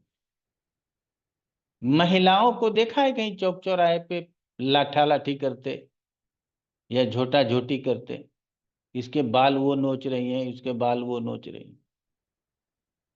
महिलाएं महिलाओं में लड़ाई करें या महिला पुरुष में लड़ाई हो तो बड़ा मुश्किल काम है। उसका तो सबसे आसान तंत्र है कि बाल पकड़ लो, बस वो बस में है, ठीक है ना। तो क्रूरता कौन करता है? पुरुष करता है। तो जो विषम राशि है वही क्रूर राशि है, और जो सम राशि है वो सौम्य राशि है। स्त्रियों में सौम्यता होती है। क्लियर हो गया? तो जो पुरुष राशि है वो क्रूर राशि है, और जो स्त्री राशि है वो सौम्य राशि। समझ में आ गया? तो अब यदि आपकी राशि मेष है, अगर वो स्त्री की राशि मेष है, तो स्त्रियों का स्वभाव निडर होगा, निर्भीक होगा, और उसके अंदर उग्रता, हमने जो अभी बताया, क्रूरता वहां शब्द का प्रयोग नहीं करके उग्रता शब्द का प्रयोग करेंगे कि उग्रता अधिक होगा। अब जानते हैं ये समाज का दुर्भाग्य है कि अभी भारतवर्ष ग्राम गांवों का देश है, आप लोग सभी जानते हैं। और अब हमारा ये पूरा विश्व जो है सो इस मोबाइल के अंदर आ गया है। और ये शहर की महिलाओं के पास भी है, गांव की महिलाओं के पास भी है, और मीम्स बनते रहते हैं, वो सब देखता और सुनता और पढ़ता है। तो जो पढ़ी लिखी महिलाएं हैं, जो नौकरी में अच्छे पद पर हैं, उनको तो अहंकार है, लेकिन जो बहुत पढ़ी लिखी नहीं है, अच्छे पद पर नहीं है, उनको भी अहंकार हो गया है। कैसे? वो पड़ोसी को देख करके। ठीक है ना? इसीलिए आज के एज में आपके पास भी आएगा, हमारे पास तो, मैं तो इस 25 साल में जो परिवर्तन हुआ वो आप लोगों को बताऊंगा। आज से 25 साल पहले ये कोई नहीं पूछता था कि गुरुजी शादी चलेगी कि नहीं चलेगी। आजकल लड़की पहले पूछ लेती है कि बता दो शादी चलेगी कि नहीं चलेगी, नहीं चलेगी तो नहीं करना शादी। अगर आप उसको बता दो कि आप सौम्य रहोगे तो शादी चलेगी, तो हम कौन से क्रूर हैं? ठीक है ना? तो हमारा कहना है, वर्तमान समय में एक पिता पूछता है कि भाई साहब 2 करोड़ की शादी होगी, शादी में हमारा 2 करोड़ खर्च होने वाला है, अगर वो चले तो बताओ, नहीं तो ये तो 2 करोड़ तो मेरा जाएगा ही। बाद में ऊपर से डिवोर्स का केस भी होगा, उसको भी मेंटेनेंस भी देना पड़ेगा।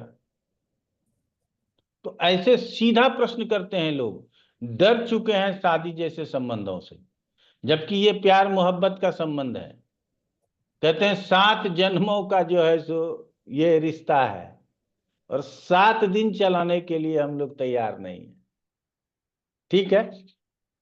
तो जिनके लग्न और चंद्र की राशि मेष, मिथुन, सिंह, तुला, धनु और कुंभ है, वो थोड़े पुरुषोचित दिमाग के होंगे, क्रूर स्वभाव के होंगे, और जिनका राशि वृष, कर्क, कन्या, वृश्चिक, मकर और मीन है, वो सौम्य होंगे, ये कहा जा सकता है। अब हम लोग क्या पढ़ने लगे? तो वो जो एरिया था ना, उस एरिया का मिजाज कैसा है। तो आज इतना ही रखेंगे। क्लियर है? अगले क्लास में फिर राशि को लेकर के ही आगे बढ़ेंगे। और फिर आज इतना ही। आप लोग अपना अपना राशि समझिएगा कि आपकी कौन सी राशि है और आपका मिजाज कैसा है। ठीक है ना? समझने के लिए काफी है। 2-3 दिन बाद थर्सडे आएगा, फिर पढ़ेंगे। दूसरा एक बहुत जरूरी सूचना है आप लोगों के लिए कि कृपया बीच में हाथ न उठाएं, न बोलने का प्रयास करें। 1-1.25 घंटे का हमारा लेक्चर होगा, उसके बाद हम आप लोगों से स्वयं प्रश्न ले लेंगे। उस समय आप हाथ उठा लीजिए। अगर आपके मन में बीच में ही प्रश्न करने का मन आ रहा है और आप सोचते हैं कि आखिरी में जाते जाते भूल जाएंगे, तो आप कॉपी पेन रखिए, प्रश्न नोट कर लीजिए। लेकिन हमारे रिदम को मत तोड़िए, क्योंकि रिदम अगर टूट गया तो हम अच्छा नहीं पढ़ा पाएंगे। पढ़ा तो देंगे ही, लेकिन अच्छा नहीं पढ़ा पाएंगे। और आप लोगों की इच्छा होगी कि गुरुजी अच्छा ही पढ़ाएं, इसीलिए हमको बोल लेने दीजिए, फिर आपको अवसर देंगे, आप बोल लीजिएगा। ठीक है? और जब तक आप सब लोगों का प्रश्न हम न ले लें, जिनके भी मन में प्रश्न आ रहा है, तब तक क्लास खत्म नहीं होगा। इसीलिए आप लोग धैर्य बनाए रखिएगा, हम प्रश्न जरूर लेंगे। ठीक है? बताइए अब किनका किनका क्या क्या प्रश्न मन में आया है। जी हितेश गौर जी, बताइए। नमस्कार गुरुजी। नमस्कार। ये जो अभी आपने बताया है, ये लग्न की राशि के लिए बताया या सर जिसमें चंद्रमा होता है जिस राशि के अंदर, उसका बताया, स्वभाव का जो आप बताया? अभी दोनों के हिसाब से समझिएगा, बाद में ये क्लियर होगा कि लग्न के हिसाब से समझना है या चंद्र के हिसाब से समझना है। अभी आप आज के दिन के लिए चंद्र के हिसाब से मान करके चल लीजिए। ठीक है? आगे हम ठीक है, समझा देंगे। धन्यवाद सर। अंकित नारायण जी। सर ये जो सतोगुण में आपने कहा था कि गुरु के साथ में कई पुस्तकों में और शास्त्रों में सूर्य और चंद्रमा को भी लिया गया है। तो मैं ये समझना चाह रहा था कि जब सूर्य को एक क्रूर ग्रह की कैटेगरी में रखा गया है तो उसको सतोगुण में किस सोच या किस विचार के साथ में रखा गया है? क्या वो जीव का कारक है इसलिए रखा गया है जुपिटर के साथ में, कि क्या वजह हो सकता है? वजह आप अपने हिसाब से लगा सकते हैं, लेकिन यही है कि जीवन दाता सूर्य ही है और सूर्य ही आदित्य है। समझ गए ना? आदित्य का मतलब आदि में भी सूर्य ही था और अंत में भी सूर्य ही रहेगा, और हम सभी उन्हीं के प्रकाश में जीते हैं, इसीलिए उनको सतोगुण में लिया गया है।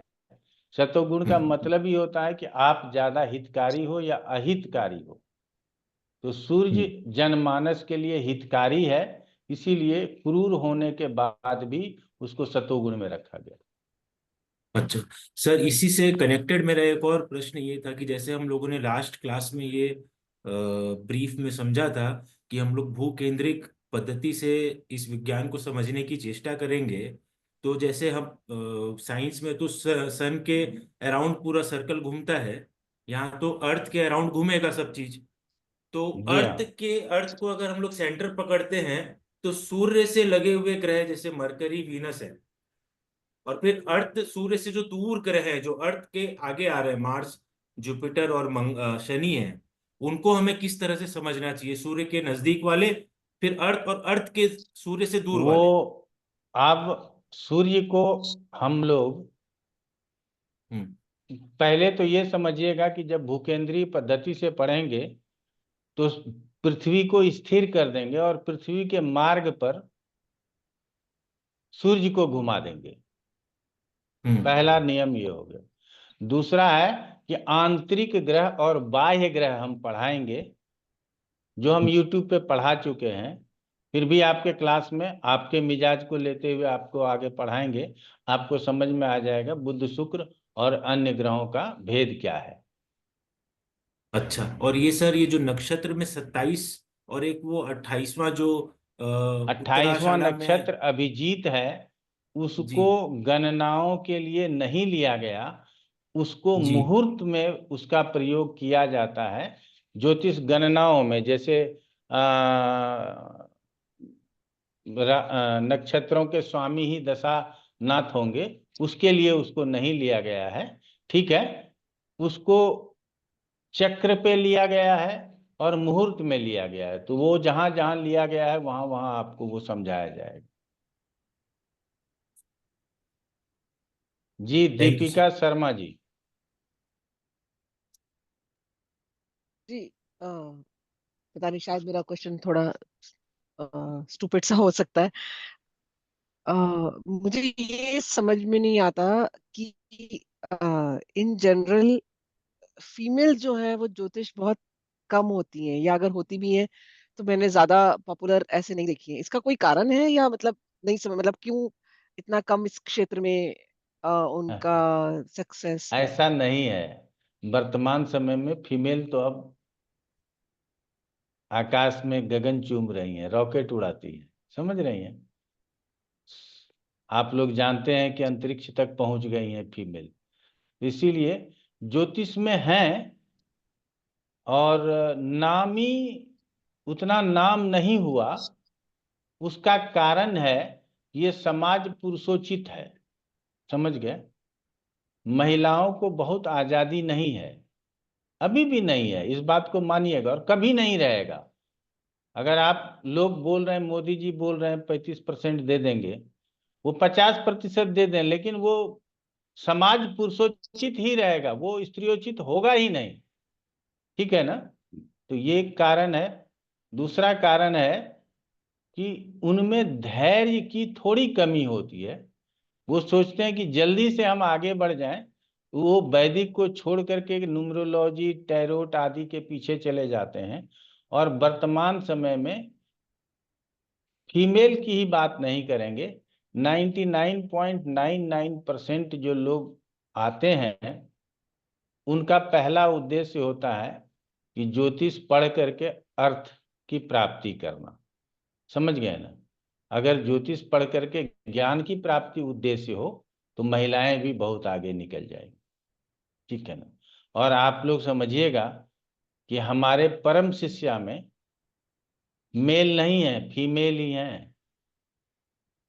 जो हमारे बाद आपको थोड़ा प्रैक्टिस क्लास देगी वो भी फीमेल है, और हमारी पहली शिष्या वो भी फीमेल ही थी। हमने स्टार्ट ही किया है फीमेल को ज्योतिष पढ़ाना, और वो जितना सिंसियरिटी से पढ़ी थी, रीता झांझी नाम था उनका, उतना सिंसियरिटी से तो आज तक दोबारा किसी ने नहीं पढ़ा।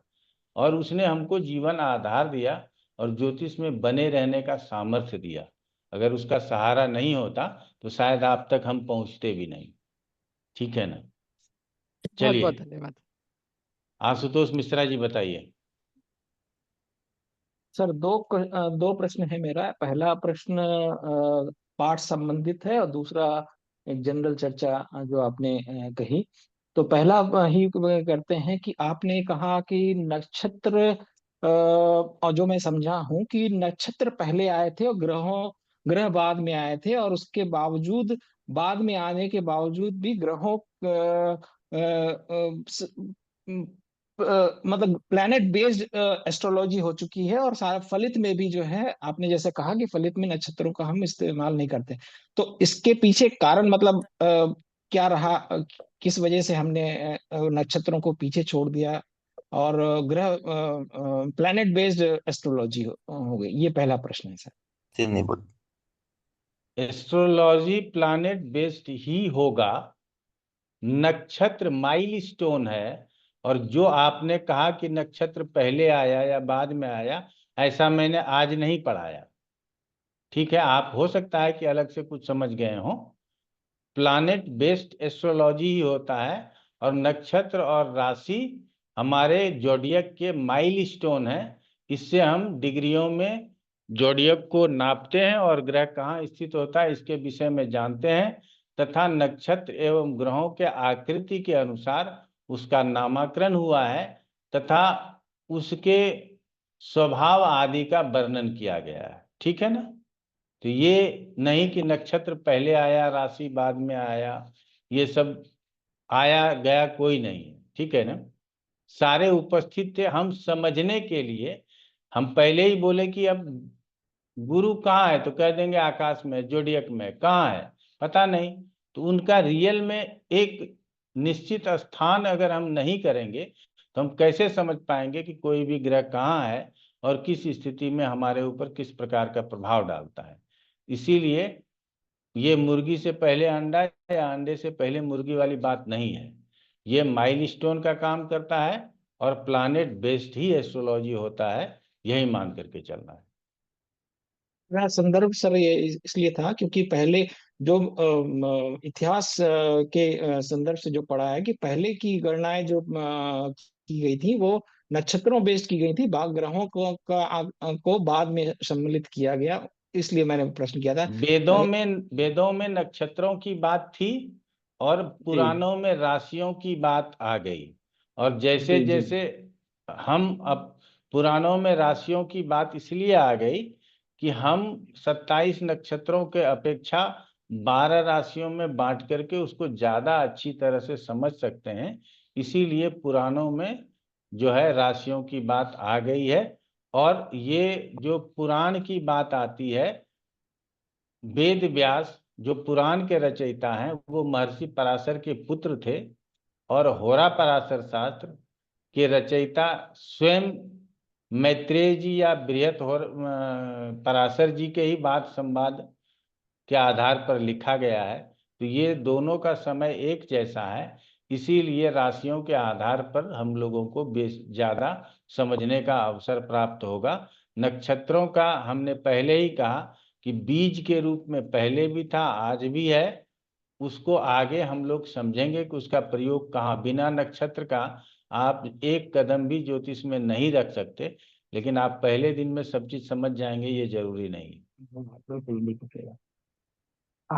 दूसरा प्रश्न मेरा उस पे था जिसपे आपने अभी व्याख्यान भी दे दिया कि पुरुषोचित तो कहीं ना कहीं मैं ये समझूं या मेरे अंदर भी ये द्वंद्व चलता है जो आपने कहा, और हम सबके अंदर ये द्वंद्व चल रहा होगा, खास करके आज की जनरेशन में, कि इतना जो आज की तारीख में ये अनरेस्ट, स्पेशली जो रिलेशनशिप में अनरेस्ट पैदा हो रहा है, इसका कहीं ना कहीं कारण पुरुष समाज, मतलब हमारे ग्रंथ भी, जैसे आप भी कह रहे हैं कि पुरुषोचित बना हुआ है, ग्रंथों में, वेदों में, सब में पुरुषों की प्रधानता दी गई है, और उनको आज तक दबाया गया, उनको आज तक, तो कहीं ना कहीं फूटेगा, कहीं ना कहीं होगा। तो ये वो उस दौर से हम गुजर रहे हैं, कह सकते हैं, जिसमें कि कहीं ना कहीं क्रांति आकर के एक समरसता करने की कोशिश होगी नहीं होगी, ये तो समय बताएगा। मिश्रा जी, हम बहुत विनम्रता से कहेंगे कि क्रांति नहीं आएगी, लक्ष्मीबाई आ चुकी है, ठीक है ना, और ऐसे कई महिलाएं आ चुकी हैं, और शक्ति के उपासक हमारा देश और हमारा शास्त्र रहा है।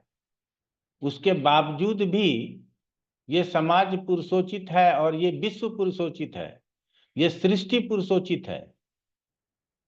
कितनी भी क्रांति आएगी ये नहीं मिटेगा। वेद कब लिखा गया इसको कोई नहीं जानता, लेकिन ये हर हाल में शाश्वत था, शाश्वत है और शाश्वत ही रहेगा। कितनी भी क्रांतियां आ जाएं, कल वो क्रांति का फिर दमन हो जाएगा, फिर अपने आप लोग सोचने समझने लगेंगे, फिर पहले की तरह महिलाएं पुरुषों का आदर करेंगी, पुरुष महिलाओं का आदर करेंगे। आज एक दूसरे का, हम ये नहीं कहते हैं कि सिर्फ पुरुषों का अनादर हो रहा है, महिलाओं का भी अनादर होता है, तो फिर से लोग एक दूसरे का आदर करने लगेंगे, ये संभव है। लेकिन अगर आप ये मन में बिठा के रखे हैं कि कभी स्त्रियोचित समाज हो जाएगा, या स्त्रियों को समाज में जो है सो सारे उच्च पदों पर पदस्थापित होते हुए हम देख लेंगे, तो ये हमारे वेद से परे होगा, और वेद से परे कुछ नहीं है। समझ रहे हैं ना, हमको जीवन जीने की कला ही वेद से आई है, इसीलिए वेद से परे कुछ नहीं। और वेद जब पुरुषोचित है तो ये सृष्टि हमेशा पुरुषोचित रहेगा, चाहे आप इसके लिए हमारा विरोध कोई भी कर ले, हम उस चीज को मानने के लिए तैयार हैं, विरोध सहने के लिए तैयार हैं, लेकिन इस बात को कभी भी नहीं मानेंगे कि कितना भी परिवर्तन हो जाए, एजुकेशन हो जाए, समाज स्त्रियोचित होगा, ऐसा संभव नहीं है। ठीक है ना। चलिए नीलम जी आप बताइए। जी हाँ जी सर, जैसे सभी ग्रहों को तत्व मिले हैं, अग्नि, पृथ्वी, तो सूर्य चंद्रमा को कोई तत्व नहीं मिलेगा? तत्व की जरूरत नहीं उनको ना, वो पूरे अग्नि के अधिष्ठाता देवता है, और चंद्रमा को भी तत्व की जरूरत नहीं, वो पूरे पृथ्वी पर जल के अधिष्ठाता देवता है। ठीक है ना। आपके मन में जो भावुकता है, आपके आंखों में जो आंसू है, ये सब के लिए चंद्रमा अधिष्ठाता देवता है। तो इसीलिए उनको तत्व से समझने की जरूरत सूर्य और चंद्र को नहीं है। समझ गए ना। हम उनको तत्व से नहीं समझ सकते, बाकी ग्रहों को तत्व से समझने की जरूरत है। ठीक है ना। अंकित शर्मा। गुरु जी प्रणाम, चरण स्पर्श। बहुत बहुत आशीर्वाद, बताइए। गुरु जी, एक थोड़ा ऐसा प्रश्न था कि ज्योतिष क्या है, जैसे जो एस्ट्रोटॉक वगैरह जो कुछ भी देख रहे हैं आजकल हम, तो क्या मतलब वो क्या चीज है, जैसा ज्योतिष क्या है, थोड़ा ये कोई पूछता है तो कैसे हम उसको बता सकते हैं, ये जानना था गुरु जी। और चलिए आज अगले के क्लास समय में में कितना प्रश्न। प्रभावी है? प्रभावी तो आज के समय में जितना आपका ज्ञान है उतना ही प्रभावी है। अगर आप 10% ज्योतिष जानते हो तो 10% प्रभावी है, हम 50% जानते हैं तो 50% प्रभावी है। ज्योतिष तो हमेशा 100% प्रभावी है। हम जितना जानते हैं प्रभाव उतना ही हम दे सकेंगे। ठीक है। तो गुरु जी कोई ऐसे और पूछता है ज्योतिष ज्योतिष क्या है तो क्या? तो बोलिए कि लोगों का उपकार करने वाला एक शास्त्र है, जिससे हम भूत, भविष्य और वर्तमान के विषय में लोगों को सजग कर सकते हैं। ये वेदांग है, इसको वेदों का आंख कहते हैं। इसीलिए ज्योतिष का बहुत महत्व है। बस साधारण सा जवाब है, ठीक है ना। गुरुजी एक क्वेश्चन जी बोल लीजिए। जी। हाँ बोलिए। ये जो ओप्पो, पांच तत्व जो थे, एक बार मेरा नेट चला गया था, एक बार थोड़ा सा रिपीट कर दीजिए, किस ग्रह के थे ये तत्व? अग्नि तत्व मंगल का था, ये मैं लिख पाया था, और चार बुध और के रहे। लिए पृथ्वी, जी गुरु के लिए आकाश, जी शुक्र के लिए जल, और शनि जी वायु। जी ठीक है गुरु। आपको पिछला रिकॉर्डिंग मिल गया? आप लोगों को पिछला रिकॉर्डिंग मिल जी गया होगा? हाँ जी जी जी जी जी। हाँ, तो इसी तरह से आज का भी रिकॉर्डिंग मिल जाएगा। अगर आपको छूट भी गया है तो आप रिकॉर्डिंग से जी सुन करके उसको कंप्लीट कर सकते हैं, ठीक है ना, कोई मोस्ट दिक्कत नहीं आएगी। आकाश शर्मा जी बताइए। जी नमस्ते गुरुजी। नमस्ते। मुझे ये क्वेश्चन पूछना था कि मैंने पहले भी कोशिश करी है, नक्षत्र वगैरह याद कर लिए थे, रट भी लिए थे, थोड़ा प्रैक्टिस में नहीं होते हो तो दिमाग से निकल जाता है। और तो इसको किस तरीके से लेना है, मतलब अच्छे से इसको याद करें या मेमोराइज किस तरीके से कर पाएंगे? वो हम आपको इतने बार पढ़ के सुना देंगे कि आपको अपने मेमोराइज हो जाएगा, इसकी चिंता ही छोड़ दीजिए। जैसे आपने एक बात बताई भी थी कि नक्षत्र का रोल बताया था आपने, कितना परसेंट है उस तरीके से। सो तो मतलब बहुत ज्यादा वेटेज रखते हैं ये प्रिडिक्टिव में, या फिर एक एवरेज ही रोल रहता है? प्रिडिक्टिव में बहुत वेटेज नहीं रखते हैं, मुहूर्त में बहुत वेटेज रखते हैं। तो ठीक जहां है। ज्यादा वेटेज रखेंगे वहां आपको ज्यादा उसको समझने की जरूरत है। प्रिडिक्टिव में बहुत वेट नहीं रखते, ठीक है गुरु जी। और जितना रखते हैं वो हम आपको बता देंगे, ठीक है। और उतना आपको याद रहेगा, चिंता मत कीजिए। दिनेश शर्मा जी अनम्यूट कर लीजिए, फिर बोलिए आप। प्रणाम गुरुजी। प्रणाम। लगन की राशि सम और चंद्रमा की राशि विषम, तो प्रभाव दोनों का आधा आधा ही रहेगा। ठीक है। इस इसको आगे समझेंगे, आज समझने की जरूरत नहीं है, ठीक है। ठीक है ना। ठीक है, ठीक है। चलिए, आप लोगों का बहुत बहुत धन्यवाद। इसी तरह से अधिक शांति बनाए रखेंगे तो क्लास हमारा बड़ा अच्छा चलेगा। नमस्कार। प्रणाम गुरु जी। नमस्कार गुरु जी। प्रणाम।